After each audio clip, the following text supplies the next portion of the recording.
इस वीडियो में हम बात करेंगे कि धारा 307 में ज़मानत कैसे मिलती है, बेल कैसे मिलती है। देखिए, सबसे पहले बात कर लेते हैं कि धारा 307 होती क्या है। जो धारा 307 है आईपीसी का सेक्शन है। अगर 307 आईपीसी किसी पर लगी है तो मतलब उसने अटेम्प्ट टू मर्डर किया है, मतलब किसी को जान से मारने की कोशिश की है। अगर तो उसने किसी को जान से मारने की कोशिश की और सामने वाला मर गया तो लगती है धारा 302 आईपीसी का सेक्शन। लेकिन अगर उसने किसी को जान से मारने की कोशिश की लेकिन सामने वाला बच गया तो लगेगी धारा 307 आईपीसी का सेक्शन, उस पर एफआईआर होगी। अब इसमें जो धारा 307 है, इसमें क्या होता है कि 10 साल से लेकर कम से कम 10 साल और ज़्यादा से ज़्यादा इसमें उम्र कैद भी हो जाती है। और अगर कोई पहले से ही कैदी है, जिसको पहले से ही उम्र कैद हो रखी है, अगर वो जेल के अंदर किसी पर अटैक करता है और जान से मारने की कोशिश करता है तो उसको डेथ पेनल्टी भी मिल सकती है। जो आम नागरिक है, अगर वो कोई किसी को जान से मारने की कोशिश करता है तो उसको 10 साल से लेकर उम्र कैद तक हो सकती है, लाइफ इम्प्रिजनमेंट हो सकती है। तो बहुत ही ख़तरनाक सेक्शन है ये, बहुत सीरियस ऑफेंस है, क्योंकि सामने वाला किसी को जान से मारने की कोशिश कर रहा है। अब इसमें कुछ और पॉइंट्स मैं आपको बता देता हूँ कि ये एक नॉन बेलेबल ऑफेंस है। नॉन बेलेबल मतलब गैर जमानती अपराध है। इसमें जमानत जो है तुरंत नहीं मिलती है, पुलिस स्टेशन में नहीं मिलती है, आपको एक बार जेल जाना पड़ता है। उसके बाद कोर्ट पे डिपेंड करता है, जब आप बेल एप्लीकेशन लगाते हैं, कि आपको जमानत देनी है, नहीं देनी है और कब देनी है। गैर जमानती अपराध है, नॉन बेलेबल ऑफेंस है। ये एक कॉग्निजेबल ऑफेंस है। कॉग्निजेबल मतलब पुलिस बिना किसी वारंट के, बिना किसी नोटिस के आपको गिरफ्तार कर लेती है, जिस पर एफआईआर होती है। और इसमें जो है ये नॉन कंपाउंडेबल है। नॉन कंपाउंडेबल का मतलब होता है कि ये समझौतावादी बिल्कुल भी नहीं है। इसमें अगर दोनों पार्टियां राज़ीनामा करना भी चाहें ना, तो भी राज़ीनामा करके इसको केस को ख़त्म नहीं करवाया जा सकता। तो नॉन कंपाउंडेबल है, मतलब गैर समझौतावादी है। अब बात कर लेते हैं कि अगर किसी पर एफआईआर हो गई है, आपके किसी मित्र पर, किसी रिश्तेदार पर या फैमिली मेम्बर पर, किसी पर 307 के अंदर एफआईआर हो चुकी है, तो उसकी अगर आप बेल करवाने की कोशिश कर रहे हैं तो बेल का प्रोसेस क्या है और कितने दिनों में बेल मिल सकती है, इसमें वही डिस्कस करेंगे। देखिए, जो 307 आईपीसी का सेक्शन है, इसमें जल्दी बेल नहीं मिलती है।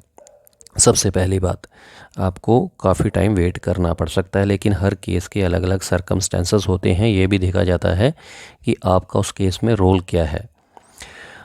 सबसे पहले तो इसमें ये बता देता हूँ कि जैसे 307 में एफआईआर होती है, आपको पुलिस कस्टडी में लिया जाता है। उसके बाद पुलिस रिमांड के बाद आपको जुडिशियल कस्टडी में भेजा जाता है। जुडिशियल मतलब जेल में भेज दिया जाता है। उसके बाद आपको वेट करना होता है 90 दिनों के अंदर। इसका इन्वेस्टिगेशन रिपोर्ट जो है, पुलिस जो इन्वेस्टिगेशन ऑफिसर होता है, जो जिसको आईओ भी बोल सकते हैं, वो एक इन्वेस्टिगेशन रिपोर्ट तैयार करता है, जिसको चार्जशीट बोला जाता है या चालान भी बोल सकते हैं। तो जब वो कोर्ट के अंदर चालान पेश करता है, कोर्ट में ये 90 दिनों से पहले पहले जो है चालान पेश करना होता है। तो उसमें पूरी रिपोर्ट होती है कि कितने इसमें एक्यूज़ हैं, कितने लोगों ने किस पर अटैक किया, कितने बजे किया, पूरा उसका नक्शा बनाया होता है कि इसमें कितने गवाह हैं, कब किसको गिरफ़्तार किया गया, तो और किस किस की गवाही जो है नोट की गई है पुलिस के द्वारा। 161 सीआरपीसी के तहत किस किस की स्टेटमेंट्स जो हैं वो रिकॉर्ड की गई हैं। तो जब ये चार्जशीट जो है, जिसको चालान भी बोल सकते हैं, तो चार्जशीट जब फाइल हो जाती है ना, जिसमें पूरी डिटेल होती है उस केस की, उसके बाद आपको जो है बेल एप्लीकेशन लगानी चाहिए।